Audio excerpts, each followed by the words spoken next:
पुण्याचे माजी खासदार सुरेश कलमाडींचं निधन, वयाच्या 82व्या वर्षी घेतला अखेरचा श्वास. मुंबईतील प्रदूषणकारी 233 बांधकामं बंद, महापालिकेकडून 557 प्रकल्पांना कारणे दाखवा नोटीस.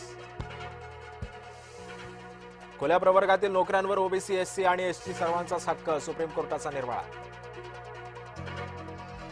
एमसीएच्या मनमालीला कोर्टाचा चाप, आज निवडणूक नाहीच, महाराष्ट्र संघटनेच्या मतदानाला मुंबई उच्च न्यायालयाची मनाई.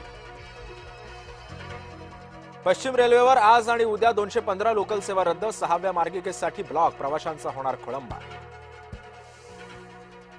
आज वर्षातली पहिलीच अंगारकी, सिद्धिविनायक मंदिर भल्या पहाटेपासून सजलं, तर पुण्यातल्या श्रीमंत दगडूशेठ हलवाई गणपती मंदिराबाहेरही भाविकांच्या रांगा.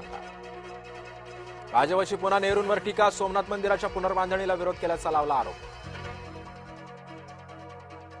पंजाबमध्ये आपच्या सरपंचाची भरलग्नामध्ये हत्या, झरमल सिंग यांची गोळ्या झाडून केली हत्या, डोक्यामध्ये गोळ्या झाडून हल्लेखोर फरार.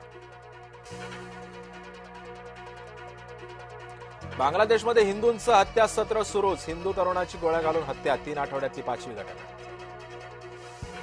बांगलादेशात आयपीएलवर बंदी, मुस्तफिजुरला खेळण्यास मज्जाव केल्यानं सामन्यांच्या प्रसारणासही मनाई.